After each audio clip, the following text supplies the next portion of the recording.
Thank you for watching this video. Please help us keep the show alive by liking and sharing this video and by subscribing to the show and making sure the notification button is switched on. For those of you who can help a little bit more, there's a Patreon link down below where you can contribute whatever you can. Every little does help, and all the money will go directly back into the show. You can also keep up with our latest content on Instagram at The No Show Pod, as you can see on the screen. As you know, The No Show is an initiative designed to make academic research accessible to everyone. So do contribute to the conversation, leave some questions, have a discussion, and I'll make sure I get back to everyone. So Stephen, welcome to The No Show. I'm really pleased to have you, and it's really exciting to share some of your work that I want to sort of really get my fingers stuck into and unpack.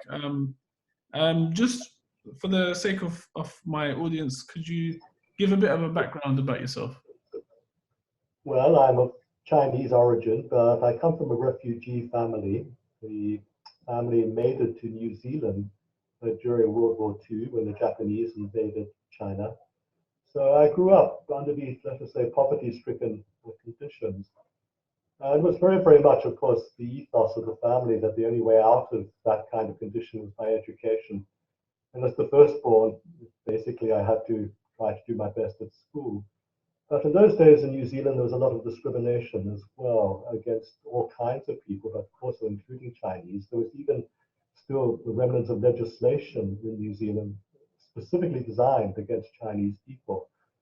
So although I did have helpful teachers and very, very great solidarity from many of my classmates, it was actually in many respects a difficult upbringing, both in terms of discrimination and in terms of poverty. So really it began a lifelong mission through learning, but also through direct action, to try to do something for the world in terms of trying to achieve greater equality, an end of discrimination, and in particular an acceptance of different kinds of people, the different cultures and different habits of people, and above all, the different ways of thinking of different people. So that's informed my academic career, obviously.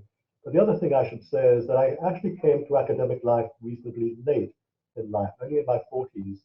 And I'd had a diplomatic career behind me, an international civil servant.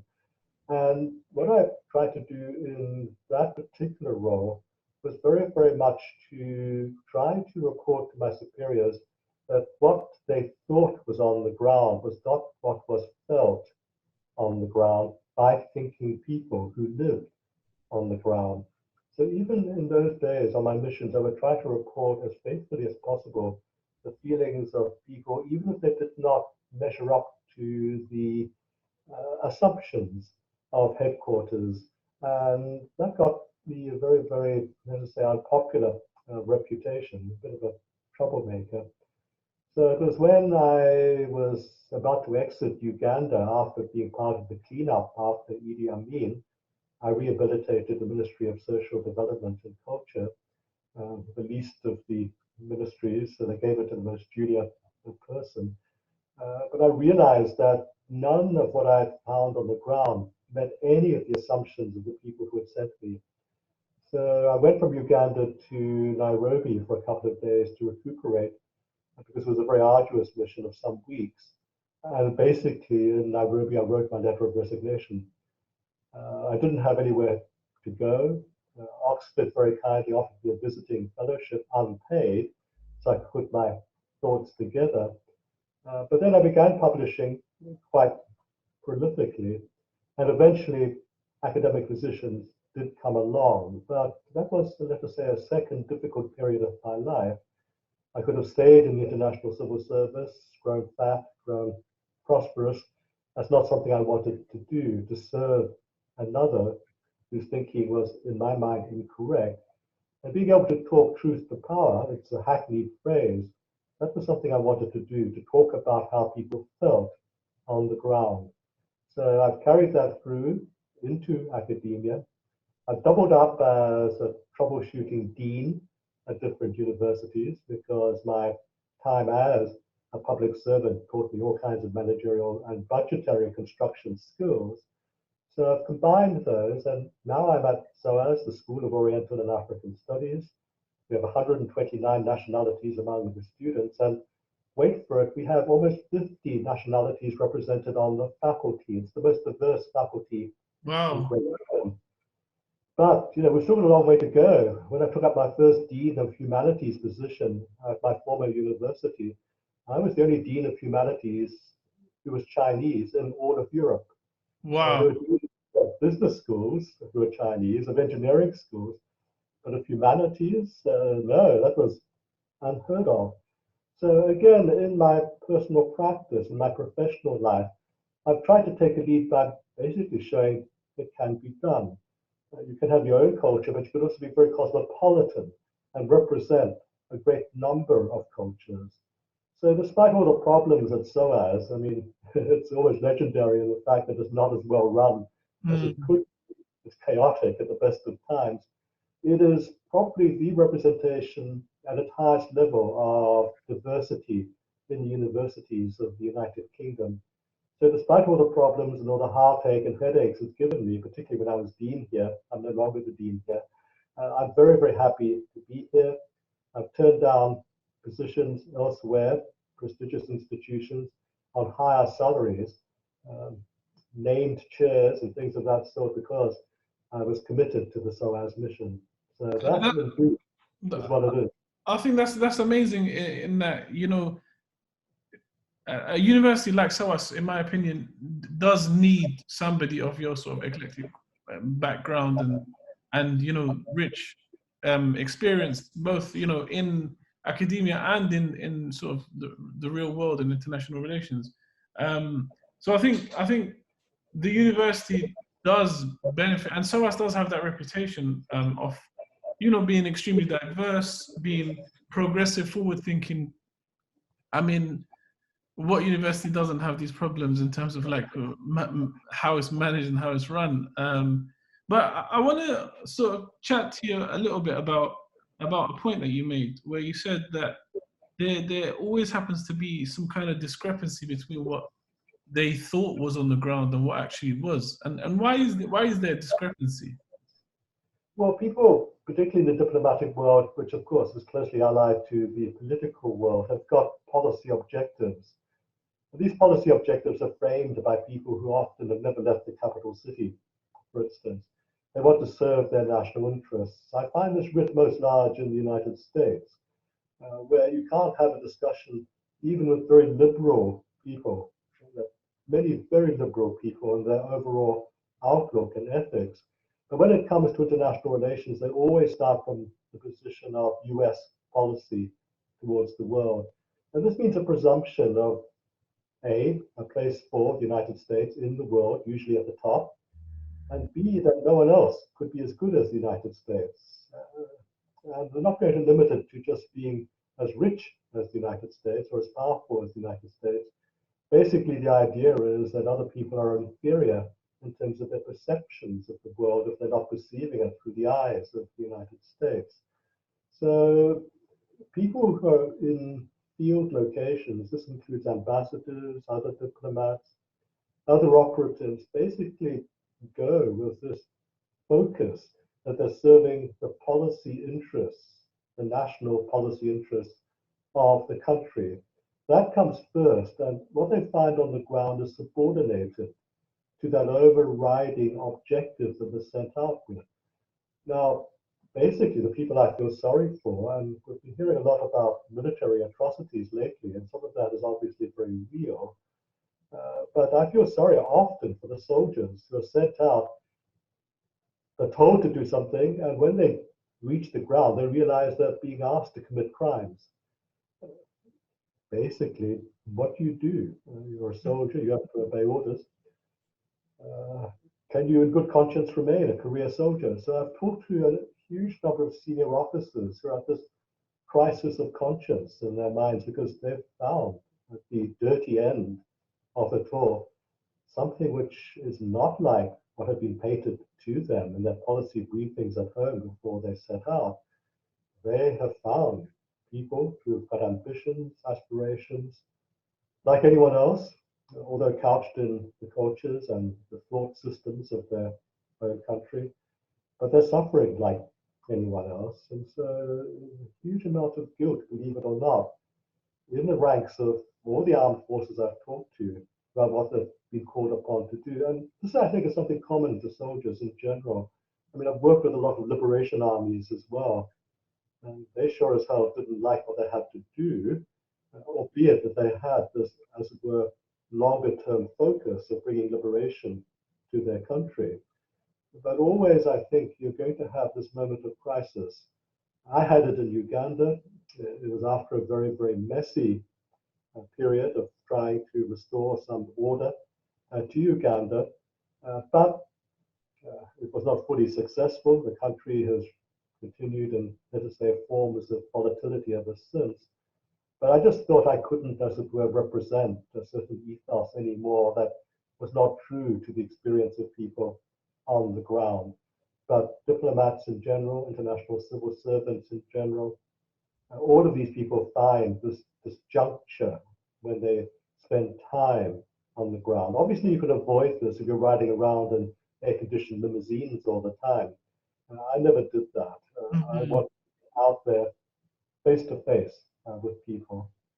And I mean, I guess you did the total extreme of that, where you as you mentioned, when in Zimbabwe you were going to as far as you can into the heart of the politics, or the heart of the elections rather. What was that like? What was that experience like, having to sort of really go into, as a foreigner, going into these very localized, I guess, electoral grounds? Well, I think I was talking about South Sudan just Oh, now. sorry, South Sudan. Yeah. We did that in Zimbabwe as well, basically trashing four-wheel drive after four-wheel drive. I think that the car manufacturers were very happy with us. We had to keep coming back for more. But there's always been a methodology, and even in those elections where I'm committed to staying in one city because of the richness of the electoral landscape in that city. So in the South African elections, for instance, I remain in Johannesburg, but not in metropolitan Johannesburg. At the very end, I allow myself a day off in a nice hotel at the end of the whole, as it were, observation. I go to the worst slum in not just Johannesburg, the worst slum in Soweto, and I stay there. I make it a point, of course, to make myself known in the community centers, and work with community leaders. I take my place doing the work that a volunteer in a community center needs to do. The reward for that is that people in the end, once they get to know you and greet you in the street, will start talking honestly about what it is they feel about politics. And so in South Africa, in Johannesburg, I stay in a place called Kliptown. In fact, this is where the fight back against apartheid began in 1955. It's knife fighting territory. The film Zotsi, about young gangsters using knives, was actually set in Kliptown. They didn't have to grime it up. It's just grimy and dirty. The new government has actually done almost nothing for Kliptown. And so there are real stories that one learns in the streets and in the houses in Kliptown. And in fact, once I was mistaken for a retired knife fighter who had left the region. I was greeted warmly in the streets. Apparently, somehow I looked just like him, and my name was to him. And so I got to drink a lot of local brew. And I've been around long enough to know that this porridge beer that they drink, they pass around the bucket of porridge beer. Yeah. Add a bottle of vodka to it. It's called a scud, named after the Russian rocket. Of course, no one's enough to buy a bottle of vodka. So I come back the next day with a bottle of vodka, and I say, guys, we're going to make a scud. And basically, we're completely pissed silly by the end of our drinking session of what the South Africans call a stoop. Yeah. But the stories you get are the down and dirty feelings of people about the electoral and the political process. Look, these are knife fighters. There's more of them than me. So you take risks, but I think that if you really want to do something that's meaningful, then this is the way that you should do research. And it's becoming, let us say, research increasingly one step removed from reality. I don't want to blame my colleagues. They've got families, they've got lives, they want to continue living. In many ways, they would view me as someone who's very careless and not averse to risk. But I've always been like this, so it's probably a bit too late to start trying to change my habits now. I mean, but it does further the knowledge, though, doesn't it? I mean, it takes somebody to do this kind of work. Well, that's right. And you see, the funny thing about Kliptown is that although almost every other part of Gauteng province, that's the province in which Johannesburg is set, it's ANC territory until the recent municipal elections, because the ANC had been performing so badly as a government. But in the national elections, Kliptown went to the Democratic Alliance. People accuse this as a liberal party with white, as it were, influence. Even though it's got a black leader now, he's sometimes regarded as in the pocket of his white backers. And yet, you talk to people in Kliptown, a hugely majority black population, and as I said, largely destitute and poverty-stricken. And you ask them, why did you vote for the Democratic Alliance as opposed to the ANC that has brought you freedom and equality from apartheid? Here in this part of the city where the fight back against apartheid began, and their answer was, well, that brought us nothing else. Look how we live. They've basically become corrupt and feathered their own nest. And well, look, we've invited you to our homes. You bring the odd bottle of vodka, but you know how we live, and this isn't how you would like to live, is it? It's the salient question. If I had to live like that, I would not be a happy man. Oh, absolutely. I can imagine. And so when you've done this kind of research and when you've got gained these insights and you sort of go back and share them, what's the sort of typical response that you get? There's two kinds of response. The first is that Steve exotic adventures again. And it's almost as it were a device to achieve some kind of distance between engaging fully with this kind of field work.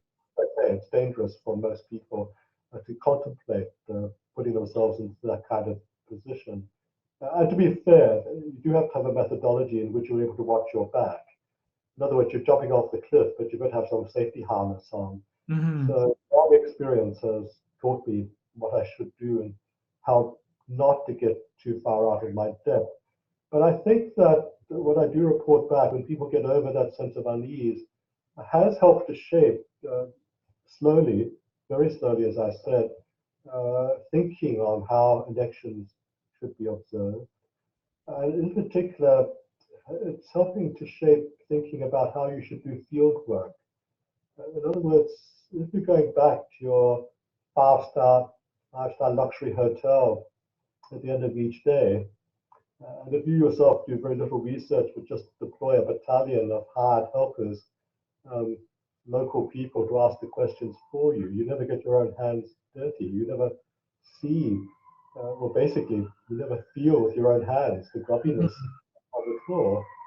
But then I think you're missing out on something. And working out in a community center, I've actually done things like teaching aerobics classes to the children in one such community center. And in Kliptown, what I did was basically to be the listener for people from 1955, the rebellion against white rule, then in 1976, the Soweto uprising, those who had fought against the authorities in those 2 years, very old now, particularly those from 1955. But one day I was very, very tired listening to one old woman tell her tales about 1976. But then abruptly, she said, "Can I touch your face?" And she said, "I see that you've got very long hair." And I said, "Yes." And it was only then, I'd been so distracted, I was so tired, it was only then I noticed that she was blind.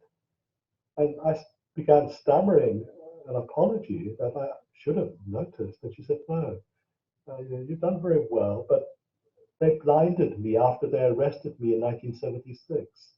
Oh, wow. So learning about the depths of suffering and the cost that people were prepared to pay to achieve freedom, equality, and then how they feel betrayed. Yeah. Right now. I mean, that's brings into your thinking about the world a certain kind of perspective, which is almost impossible to capture by normal academic means. And I report this, I speak about it, I write about it, I write a lot. I think it has some kind of impact. I mean, I've won all the prizes I'm meant to win to be a successful, eminent academic. But whether or not the wider profession is going to be profoundly changed, or whether or not people who become careerists, and of course, become an academic, is to enter into a career competition these days like any other profession, whether this is going to change the careerist mindset, which nowadays is measured step by key performance indicators. Yeah. What are the numbers? It's become a very ruthless professional game now. Whether or not what I think are true academic values from the world of the social sciences and the world of the humanities, I'd like to marry those two. So you have the rigor that you associate with the social sciences, but you still have the human touch that you would privilege in any study of the humanities. I would still like to try to propagate that joint mission academically, what we call interdisciplinarity, but the interdisciplinary on a major scale.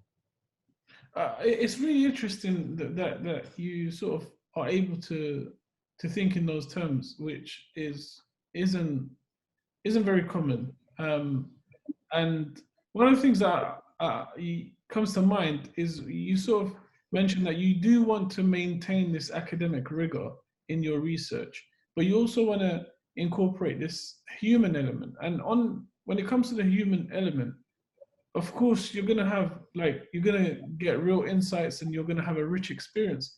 But does it take a toll on you to see these people being betrayed and having gone through what they've gone through? Does it take an emotional toll on you? Well, it would if you let it. You've actually also got to a certain extent, harden yourself and understand that this is the way of the world, not to the point of being jaded. A lot of people have a lot of fun masquerading as worldly and jaded, while inside, in fact, they're still horrified at the game. But you do have to harden yourself a little bit. And I mean, this has been driven home to me on a couple of recent occasions. Once in Turkey, about 2 years ago, I was invited to meet a senior representative of the Free Syrian Armed Forces. It was a very small group of about 20 of us in this private room. And the others were basically senior representatives from the governments of Turkey, Iran, and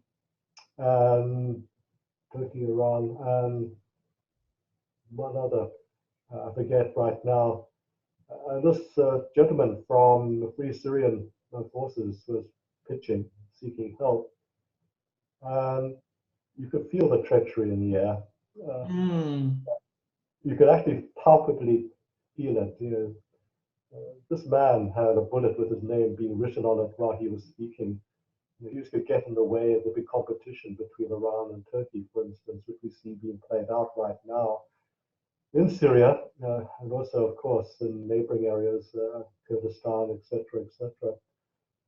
And so, I left that room a little bit early, both because I had a plane to catch, but also because I was on the verge of not being able to take it anymore. And he said, "Look, I hope we meet again, inshallah." And I replied, "Of course, inshallah, if God is willing." But I was in my mind thinking, we're never going to meet again. We're going to be dead. And this feeling that comes at you, stayed with me all the way to the airport, of course. But then there's only one element of treachery that you encounter in the world. When I was teaching in Palestine, I was given a translator. It was at Ramadan, so everyone was fasting during the day. And so, of course, everyone was in the restaurant at night, desperate for the priest to say the prayer so you could start to eat again. And we went to a very, very upmarket restaurant. And I was sitting with my translator. We were one table away from the window. There was a group of 4 gentlemen seated at the window table. and they were talking among themselves in Arabic, and suddenly my translator started speaking to me in French. And I was a bit taken aback, but I replied in French. And he said, Stephen, those four gentlemen behind us, you can see them conferring among themselves. They're talking in Arabic. They think that I can't understand them. They think that I'm a foreigner like you. They think that you can't understand them. I'm hoping that they can't understand French because they probably can understand English. That's why I'm talking to you in French. They're plotting the overthrow of the chairman of the Palestinian Authority, even though the heads of his security services. So they never did. But this kind of plotting, this kind of infighting, this kind of faction fighting is one key explanation for why every single time the Israelis put forward an initiative, it is never met by a prepared Palestinian Authority. They're always being wrong-footed. Every single step of the way, they're wrong-footed by the Israeli imagination as to how to win this particular struggle. So the amount of plotting and the lack of strategic thought of a joined-up nature absolutely horrified me. In the month I spent in Palestine, I was there throughout the entire Ramadan period. And of course, people like to talk when they're hungry. So again, it was quite good for research. I was teaching at Brezek University, just a little bit outside of Ramallah, the most prestigious university, where I hasten to add, my master's students were every bit as good as a master's class here in the United Kingdom. The top 1/3 of this class, they're mostly female master's students. The top 1/3 of them could go on to PhDs anywhere in the United States or the United Kingdom or Europe. They were pretty okay. I was so pleased by them. But then I asked them, well, look, what are you going to do after you finish the master's degree? Because mine was one of the last courses they had to complete. They'd come to summer school just for this course, in which we tried to condense a semester into 1 month. And I said, look, Stephen, we're going to the Gulf Arab states. We're going to try to make careers there. There's nothing but nothing for us. If we're not persecuted by the Israelis, then we're time and again let down by our own government. We'll go away, we'll have credentials, we'll come back one day, but we're going to start elsewhere. And I guess this is the part of the story that is never told about about Palestine in general, because Palestine, even though Palestine did have a number of revolutionary leaders, it's always been factions, and it's always been, like you said, they've always been wrong-footed, and that is telling of in general any sort of any political group or anyone sort of trying to come into a political power. Time and time again, and throughout history, you see that the lack of preparation is evident.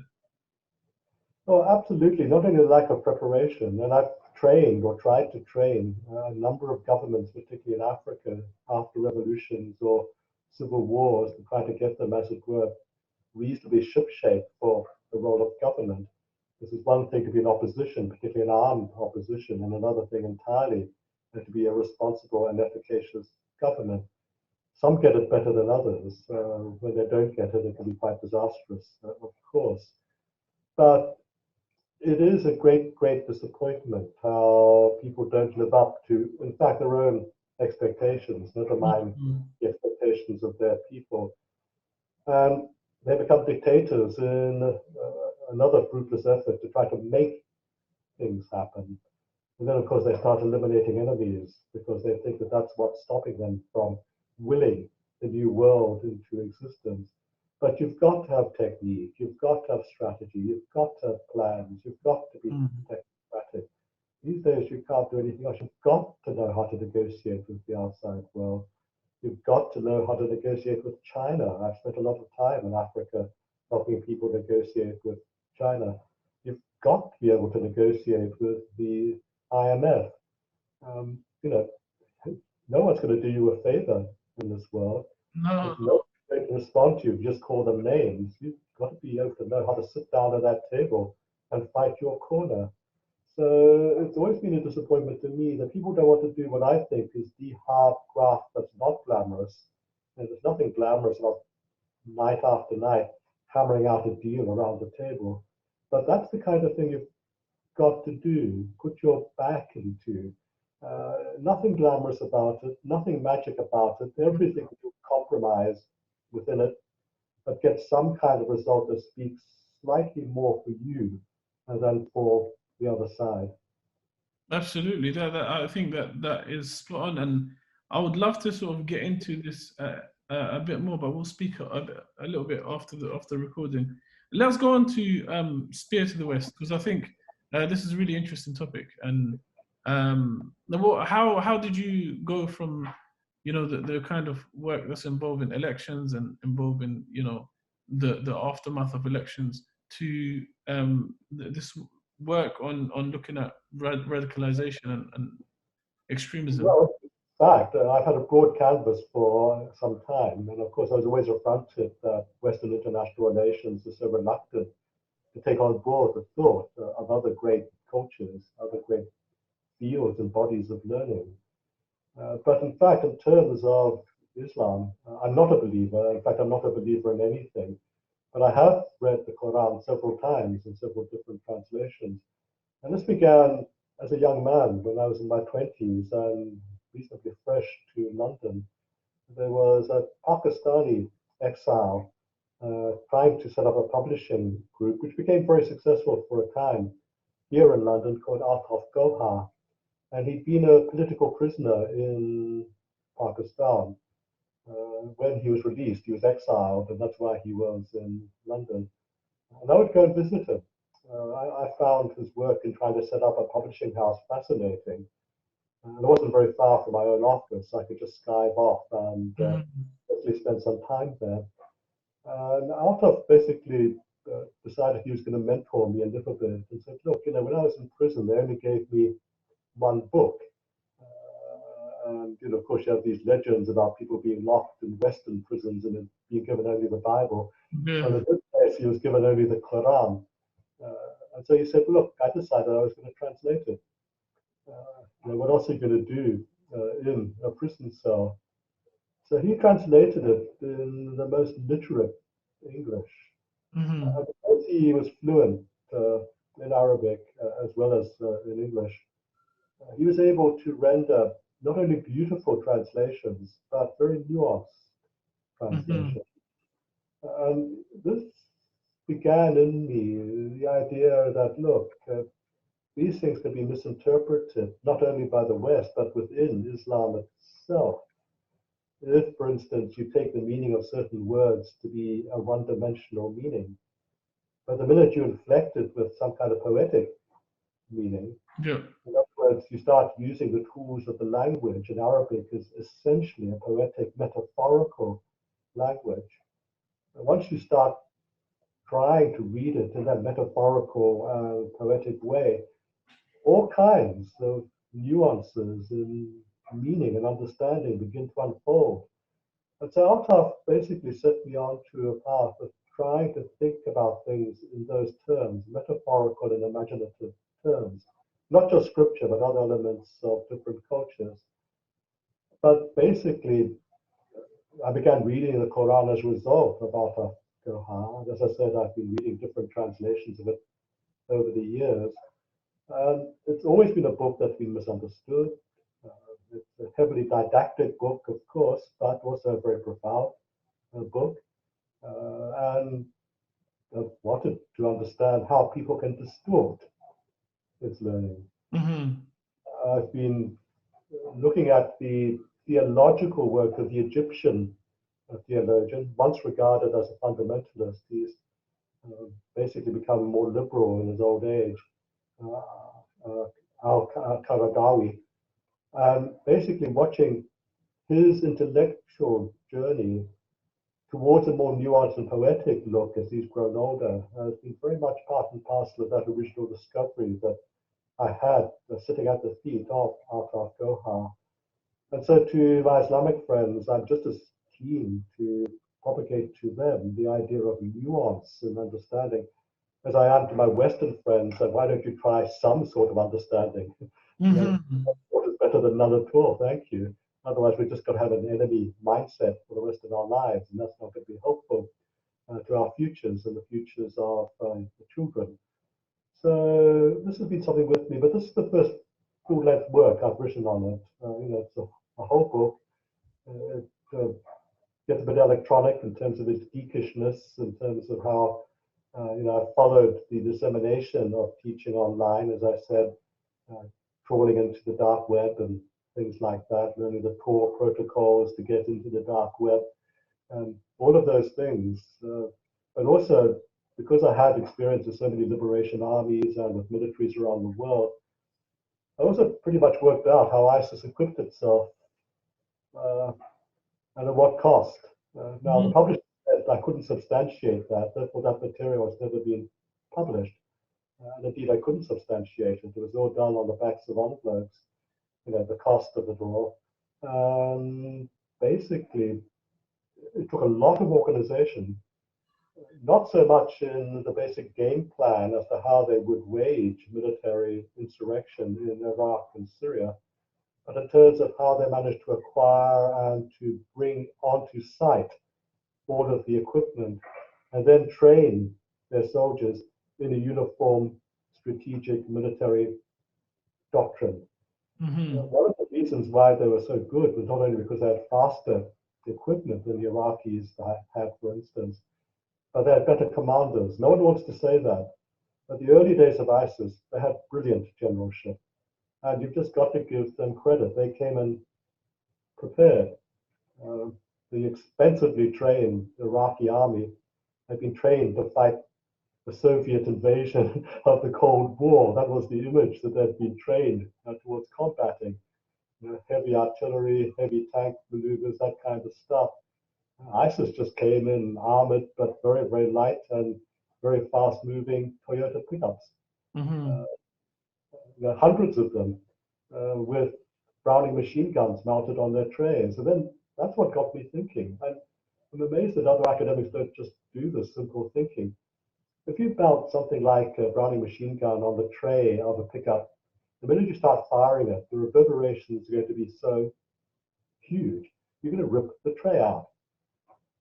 The only way you can mount a Browning machine gun on the tray, what looks like the tray of a Toyota, is to drill down and bolt it to the chassis. Okay, now someone had thought of that, and someone had bespoke several hundred Toyota pickups with bolted down Browning machine guns to the chassis. Now, the amount of organization it would have taken not only to source all of those different Toyotas, but also to bespoke them, to make them battle ready in this way. And no one seemed to know. I mean, disguising this was a feat of absolute intelligence planning. And you say this in Washington, D.C., and everyone just doesn't want to hear that because they don't want to give credibility to an enemy they want, first of all, to dehumanize. But part of this dehumanizing is to remove intelligence from the enemy, intelligent capacity. Well, look, you're not going to defeat someone who's not dumb. Just because they're atrocious does not mean they're not smart. I want people to recognize that to be successfully atrocious, you have to be smart. And that's a very fundamental, I think, simple proposition that no one in policy-making circles wants to grasp.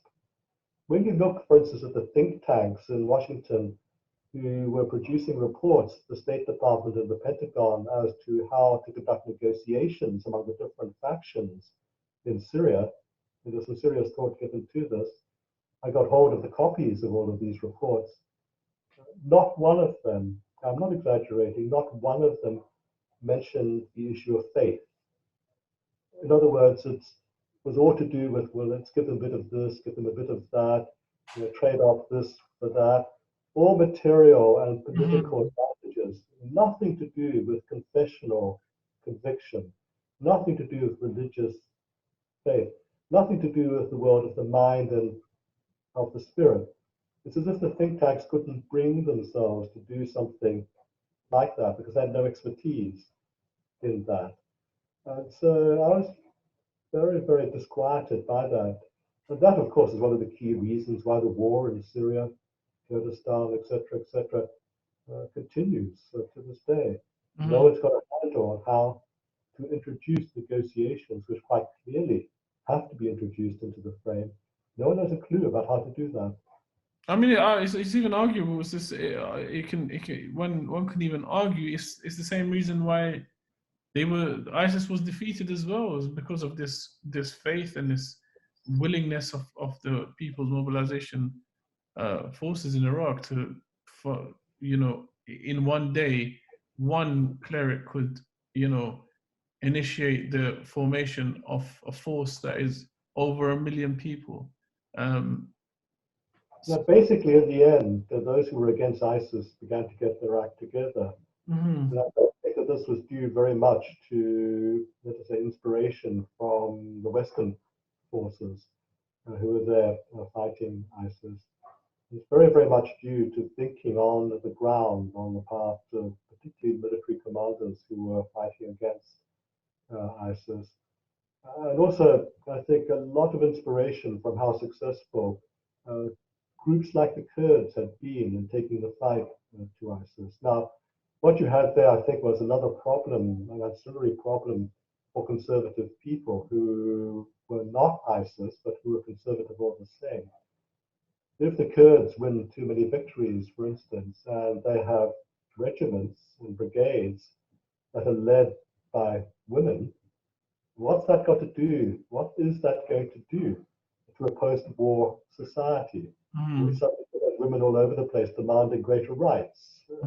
Well, they would have fought for it and won it, but we better win some victories so they don't have too much advantage in the propagation of something that might be moving too fast for us at this moment in time. So there are all kinds of things in the mix there. And issues to do with feminism, not in the Western sense. These are not middle class women. These are women who might have put on their makeup before going into battle, but they went into battle.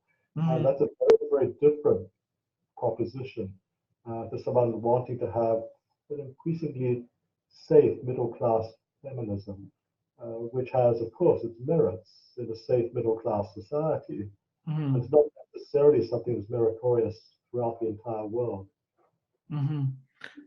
Stephen, where can people find you online? Basically, what you've got is a website. I'll give it to you, www.stephen-chan.com.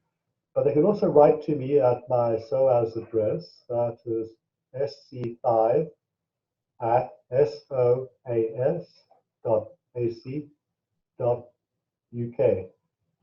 So, are you on Twitter by any chance? yes, but I never answer queries from Twitter because the one time I tried to see what was going on in my Twitter reactions, as it were, I was being trolled and abused so much that it was at a point never to look at the comments. And then I've got a few thousand Twitter followers, but it's actually better for my mental sanity not to, as it were, feel I'm being persecuted. You only feel persecuted to access this stuff. Absolutely. Well, I mean, we'll link the website. I did take a look at the website myself, and was surprised to know that on top of all the experience and the academia, you're also a martial arts expert. I've been doing that for years. That's my grandmother's fault. She was a swordswoman in the warlord era of the first half of the 20th century. Yeah, I've been fighting. In fact, I'm still on the competition circuit. How are you? Oh, wow. Well, basically, this is the master's circuit, which is a very polite word for elderly people. We call it the Zimmer frame category. But the rules are exactly the same, and I've won quite a few medals recently. In fact, one of my great disappointments because of the COVID crisis has been the postponement of the World Masters Karate Championship to be held in Japan next year. That would be something really, really to aim for. And I was going to be seeded in that because I'd won a medal at the European Masters. But yeah, it keeps me sane, it keeps me fit. It means basically a lifetime of training and dieting. I wouldn't wish it upon anybody. But, that is also what's kept me tough in extreme circumstances. Absolutely. So, I wear very nice tailoring in my civilian guise at university. But, when the going gets tough, then I'm not going to be a fat academic gentleman. No, most definitely. And rightly so. Thank you for watching this video. Please help us keep the show alive by liking and sharing this video, and by subscribing to the show and making sure the notification button is switched on. For those of you who can help a little bit more, there's a Patreon link down below where you can contribute whatever you can.